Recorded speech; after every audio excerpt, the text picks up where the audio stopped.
May 16th, 2025. A Tucson office. I am looking at a document signed, notarized, and filed away in the official records. One question stands out in our investigation. Why did Tommaso Cioni surrender control of his whole life 8 months before the disappearance? We found shattered security lights in the backyard and rear entry points used with a cold, expert knowledge of the terrain. The suspect knew exactly which lights to disable and how to approach without alerting any of the nearby neighbors. Once inside, the intruder moves through the house in total darkness, never tripping. They know exactly where Nancy is sleeping. They know the layout perfectly, which floorboards creak and which doors tend to stick. They aren't guessing. This is someone who has been here before. At 2:28 a.m., her pacemaker suddenly disconnects. Let us look at what that actually means for our investigation. A pacemaker is a medical device implanted in the chest, designed to monitor and regulate the rhythm of the heart. It syncs data via Bluetooth to a mobile app. This signal loss tells me one of two grim stories. Either the device was physically removed from her chest or Nancy's heart simply stopped beating. Neither of those options is good. Medical experts tell us a disconnect does not always mean immediate death for the patient in question. It could be cardiac arrest from a struggle or just Bluetooth interference. But when we find blood on the porch, everything changes. Was this simple preparation for a real estate deal, or was he getting ready for something much darker? With a woman missing and no trail to follow, that disconnection takes on a much more sinister meaning. Something happened to Nancy Guthrie at 2:28 a.m., something severe enough to trigger a major medical emergency. Yet nobody called 911. No hospital admitted an elderly woman with heart trouble because the intruder wasn't there to help. They were there to take her. By 6:30 in the morning, her family realized something was terribly wrong. Nancy had not logged on for her usual Sunday morning virtual mass, a service she never missed. She was deeply punctual. When her family began calling her phone, there was nothing but total silence on the other end. Messages went unread. Relatives went to the house, only to find the doors locked and the garage completely blocked. From the outside, everything seemed normal, but inside things were terribly wrong. They finally dialed 911 at noon. Pima County deputies arrived at 12:15 p.m. What we found there transformed this disappearance into something far more sinister. We found blood on the front porch. Not a pool, but enough. Drops and smears, the unmistakable traces of a struggle. Before we dive into the details of my investigation, I invite you to like and subscribe now. Forensic tests confirmed the blood was Nancy's. Inside, we recovered Nancy's cell phone and her wallet. Her purse and every essential for leaving on her own were still there. But Nancy herself had vanished. There was no forced entry at the front, no broken windows. As an investigator, this tells me one of two things. Either she opened the door to someone she knew, or they had another way in. Let us look at the rear access. The back of the property is isolated, shielded by trees and heavy vegetation. It offers a perpetrator perfect privacy. Someone familiar with the layout News organizations and live streamers broadcasting the routine procedure in an outdoor... They managed to disable the security lights without raising any immediate suspicion from anyone. They likely entered through a back door or window camera left footage unlocked. of an East Orange Grove Road and North... Once inside, they had 41 minutes to track her down. They had 41 minutes to subdue her and remove her from the property without any outside witnesses seeing them. They did it without alerting neighbors and without leaving a clear forensic trail that would allow us to identify them. This case has shocked the world, and Nancy's family deserves to have us all watching every single lead. That kind of execution requires planning, rehearsal, specific knowledge, and most importantly, help. Moving an 84-year-old woman who is struggling or injured while her pacemaker is failing is simply not a job for one person. Doing this flawlessly without a trace in 41 minutes is nearly impossible for one man, but two people change everything. One person kills the cameras while the other breaches the home. One subdues Nancy while the partner prepares the getaway vehicle. With someone managing the exit time becomes a weapon of precision. 3 days after she vanished, a ransom demand arrives. The demand is for $6 million in Bitcoin, sent through unverified channels we are currently investigating. Multiple notes hit the press with conflicting amounts and deadlines. This chaos suggests either several authors or a calculated distraction. The FBI is on it. They're tracking the Bitcoin wallet for the ransom payment. It is dead, no deposits, withdrawals, or movement. This raises a serious doubt. If the motive is purely financial, why is nobody monitoring that wallet?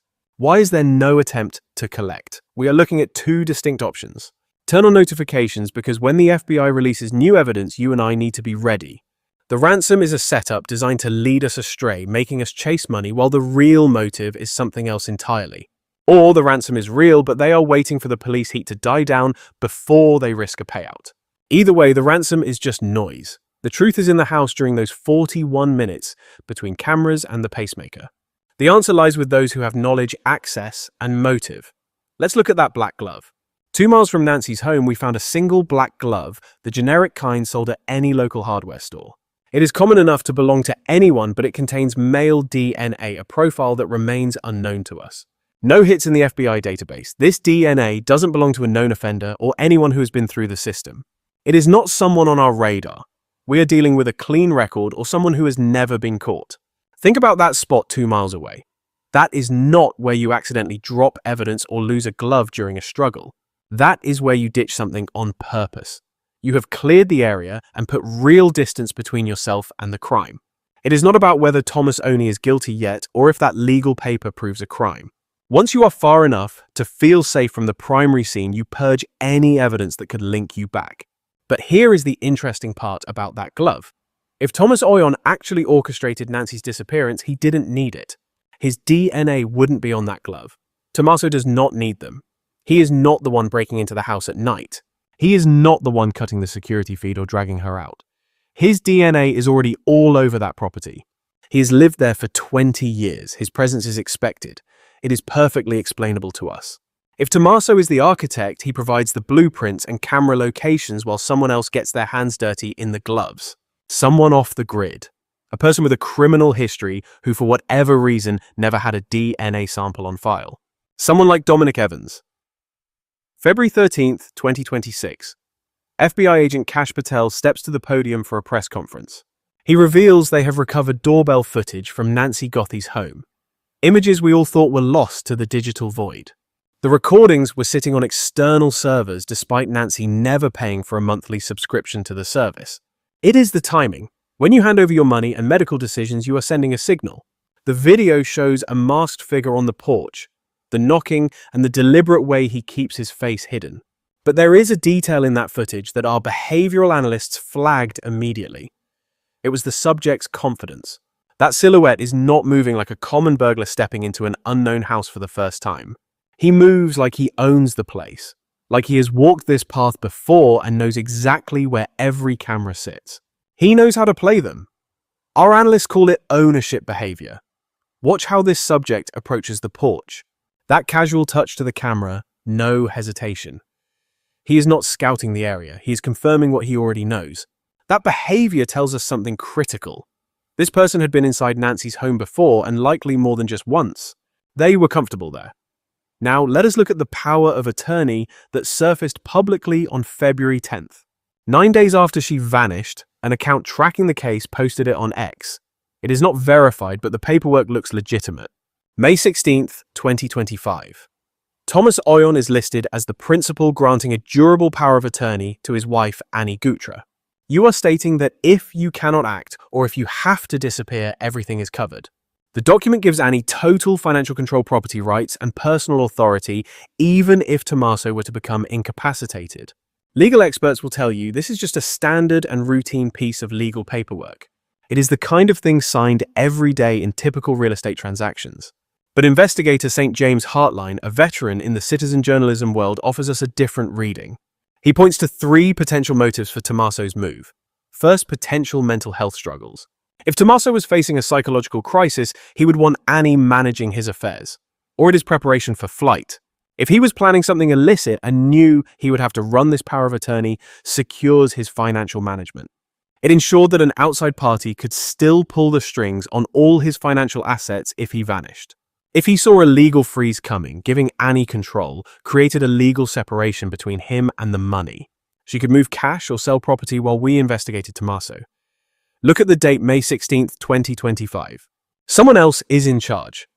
And the question I'm forced to ask is exactly this one. 8 months before Nancy disappeared. That is 8 months to plan, coordinate, and move the legal pieces before executing the final move. This is the specific detail that makes the situation even more suspicious to me.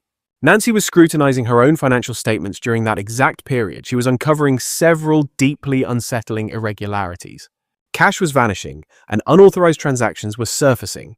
While Nancy flagged the problem, Tommaso was busy transferring financial control to his daughter. You and I are seeing preparation and discovery colliding in real time. Let us look at the property values involved. Nancy's house was worth $100,000. Theirs was worth $650,000, a $450,000 gap. I want you to ask yourself one simple question. If Nancy's estate exceeds $1 million and Annie is her daughter, where does that money go if Nancy dies to her children?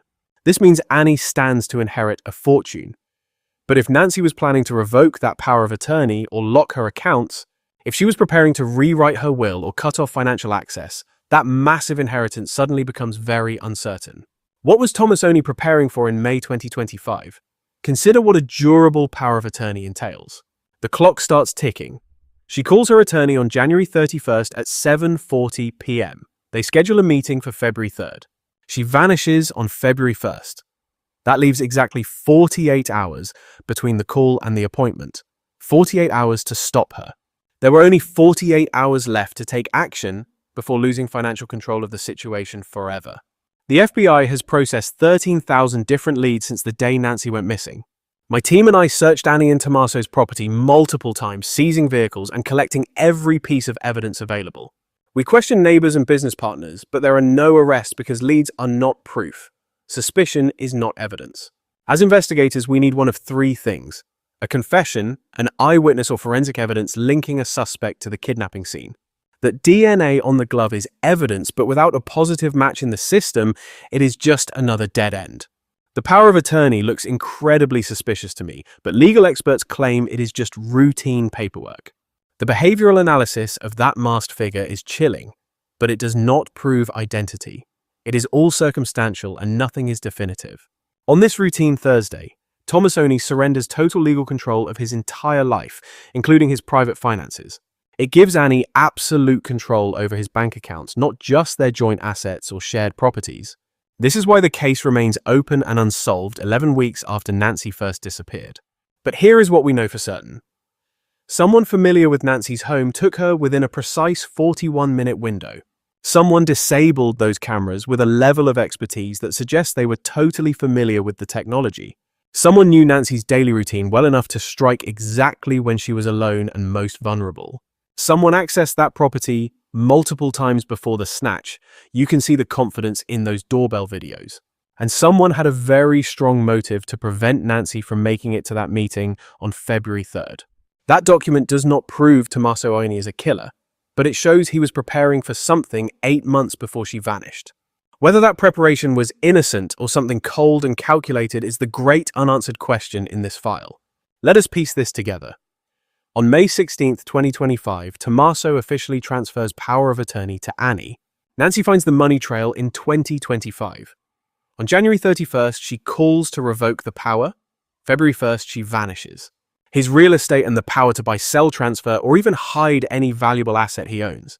If you and I believe the paperwork is the key here, is the theory Tommaso knew something was about to happen. He knew that Nancy was starting to dig through her personal financial records. She was asking questions. He knew she would find the truth, so he protected himself by handing legal control to Annie. If the police showed up, or if Nancy filed a report on those financial crimes, Annie could shift the money or hide assets while Tommaso was under fire. When Nancy set that February 3rd appointment, the countdown officially began because once Nancy revoked that legal authority, if she blocked those accounts and cut off the cash, the entire plan would crumble. Time was running out. A call on the 31st, an abduction on the 1st, and the meeting on the 3rd. It never happened. If the motive is financial control, those 48 hours are chilling. The timeline fits perfectly with stopping her from changing those documents.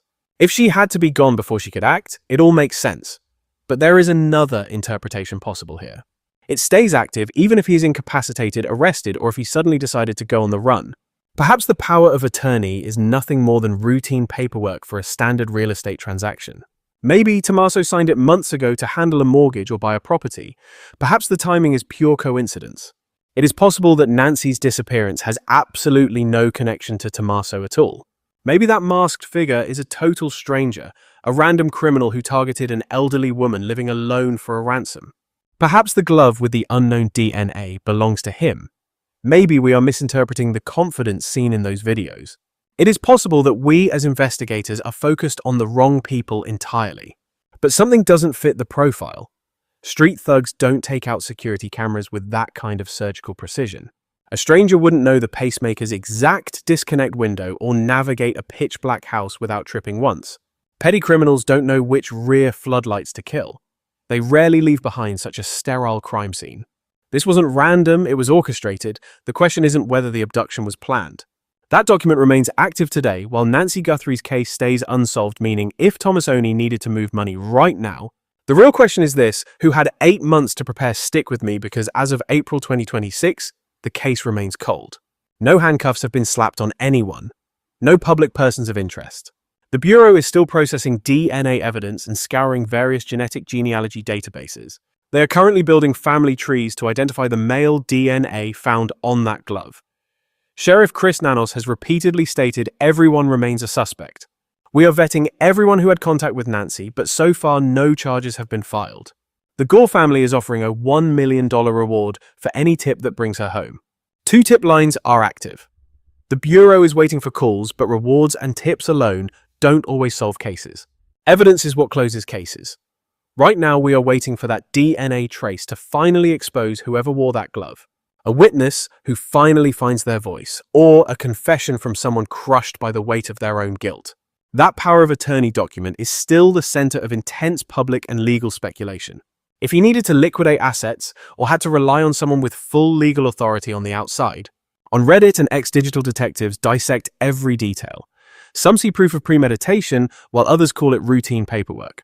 Legal experts are skeptical. For many, the dates on those documents are far too suspicious to ignore. An 8-month gap between that signature and Nancy's disappearance suggests a carefully calculated plan. Skeptics argue these documents are common. Thousands of couples sign similar paperwork every year without any incident. Maybe it is a coincidence, but you and I can agree if that document was signed to set up an abduction. It was sophisticated and strategic a scheme by someone thinking several months ahead. If he is truly innocent, then the timing is just extraordinarily unfortunate. Tommaso Cioni faces no criminal charges. Officially, he hasn't even been named as a suspect in this case. He has offered 0 public statements regarding the disappearance of Nancy. But investigative journalists citing anonymous police sources have already labeled him as the primary suspect. And he has that absolute power. 8 months of preparation between that signature and Nancy Guthrie vanishing.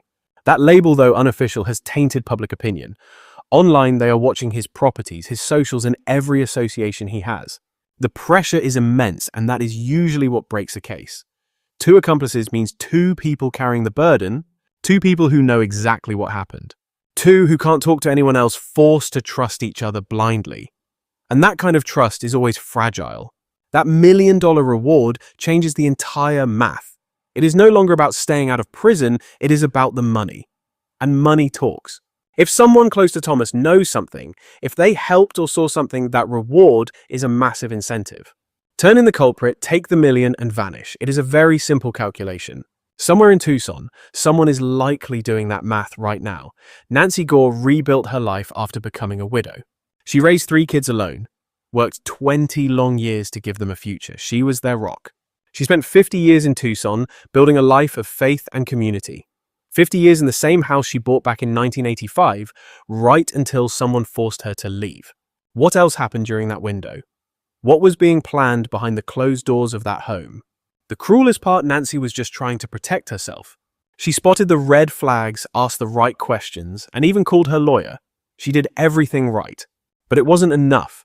Her predator had 8 months to prepare, 8 months to transfer power, 8 months to coordinate. 8 months to build a legal and financial shield, ensuring they were fully protected the moment Nancy vanished into thin air. May 16, 2025. A signature hits a page. February 1st, 2026. A woman vanishes. I no longer doubt that these 2 events are connected. The question is, why is everyone so silent? Because someone knows.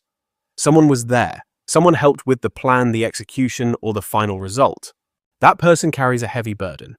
Every single day, they wake up knowing exactly what happened, where Nancy is, and who is truly responsible.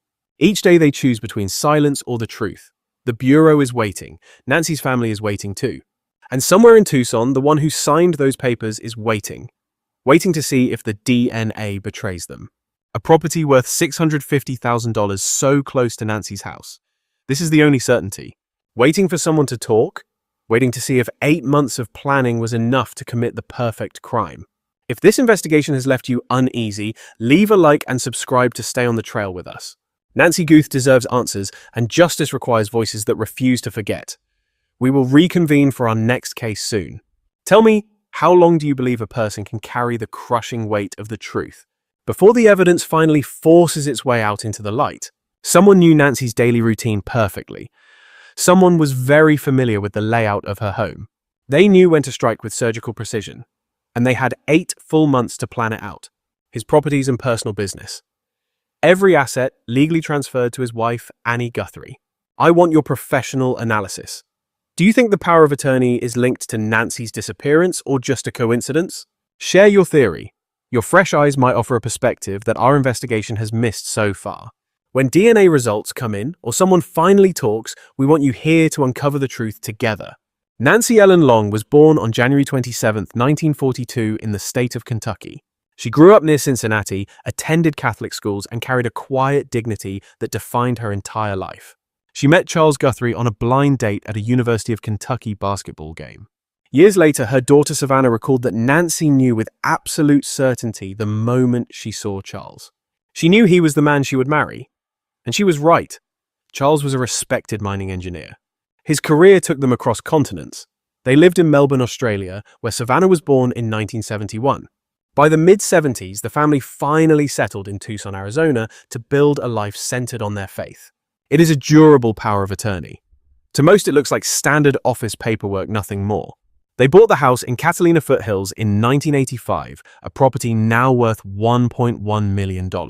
Nancy's name remained on that deed for 40 years without any changes until very recently. On June 10, 1988, Charles Guthrie suffered a fatal heart attack. He was only 49. Savannah was 16, starting her senior year. Nancy could have easily collapsed under the weight of that loss. Instead, she moved forward, taking a job in public relations at the University of Arizona. She was not chasing a career, she just wanted to support her daughters through school. The job came with a major perk tuition assistance. Savannah, Annie, and Cameron would get a free ride at the University of Arizona, provided Nancy stayed in that position. She did exactly that. For nearly 20 years, Nancy was a fixture. She worked with strict discipline in the public relations department, managing their entire communication flow. She spearheaded campaigns to save the Poison Control Center from the university's aggressive budget cuts. People sign this daily for real estate deals, but for me, this is where it gets unsettling. Her colleagues described her as elegant, steady, and remarkably kind, the ideal co-worker. She was the kind of person who made everyone's job easier just by being there. A single mother who raised 3 kids alone. She never remarried, becoming the bedrock of her family. But she wasn't just a widow rebuilding her life. She was sharp, and she was methodical.